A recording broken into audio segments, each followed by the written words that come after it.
Hello friends, welcome to my channel. இன்னைக்கு நான் மிளகு காரக்குழம்பு எப்படி பண்றேன்னு காட்றேன் உங்களுக்கு.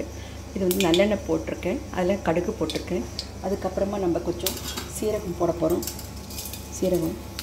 அதுக்கு அப்புறமா கொஞ்சோண்டு உளுத்தம்பருப்பு. அதுக்கு அப்புறமா கொஞ்சோண்டு வெந்தயம். இதெல்லாம் போட்டு நல்லா இது பண்ண பிறகு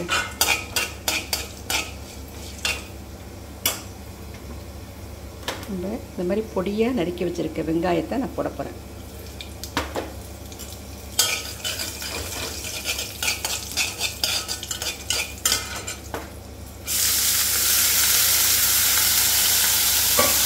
அப்புறமா பூண்டு நறுக்கி வச்சிருக்கேன் அதையும் போட போறேன்.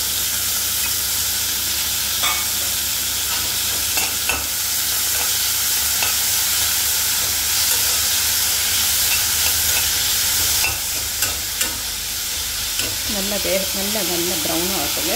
அதுக்கப்புறமா நான் புளியை இந்த மாதிரி கரைச்சி வச்சுருக்கேன். சின்ன கோலி கொண்டு சைஸு புளியை கரைச்சி வச்சுருக்கேன். அதுக்கப்புறம் அதுக்கு வேண்டிய பவுட்ரு நான் எல்லாமே பவுடராக தான் போட போகிறேன் இன்றைக்கி எப்படின்னா அரிசியும் உளுத்தம் பருப்பும் நல்லா பொடியாக வறுத்துட்டு அரைச்சி வச்சுருக்கேன் பவுட்ரு மாதிரி.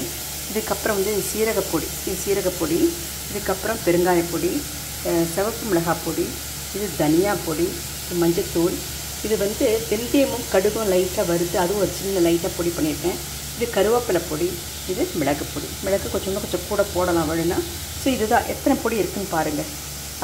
அரிசி உளுத்தம்பருப்பு பொடி, அப்புறம் சீரகப்பொடி, அதுக்கப்புறமா பெருங்காயம், மிளகாய் பொடி, மிளகு பொடி, தனியா பொடி, தென் மஞ்சப்பொடி, வெந்தயமும் கடுகும் போட்டு வறுத்து அது போட்டு பண்ணி வச்சுருக்கேன். இது கருவேப்பிலை பொடி. இதெல்லாம் போட்டு நல்லா வதக்கிட்டேன். என்ன பண்ணுவேன்னா இந்த புளியை கரைச்சி வச்சுருக்கீங்களா அதில் இந்த வெங்காயம் நல்லா வதங்கின பிறகு இந்த புளியை நல்லா விட்டு அதை அப்படியே நல்லா கொதிக்க விட்டு திக்காக வந்த பிறகு இது மேலே இன்னும் கொஞ்சம் மிளகுத்தூளை போட்டு நான் இறக்கிடுவேன். இப்படி தான் நான் பண்ணுறது மிளகு குழம்பு. நிறைய பூண்டு போடலாம் உங்களுக்கு வேணும்னா.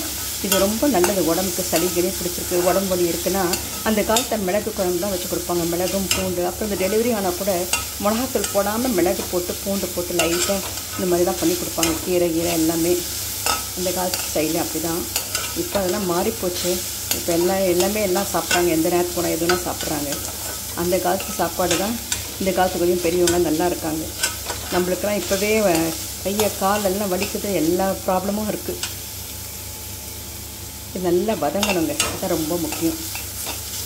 நல்லா வதங்கின பிறகு உங்களுக்கு அதுக்கப்புறமா இந்த பொடியெல்லாம் நான் போட போகிறேன். பாருங்கள், எல்லா பொடியும் போட போகிறேன்.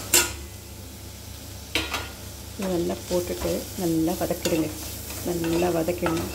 உப்பு வந்து நான் புளியில் போட்டு கரைச்சி வச்சுட்டேன். அது தேவையான உப்பு. இது பாருங்கள், நல்லா பரட்டிட்டிங்கன்னா போகிறோம்.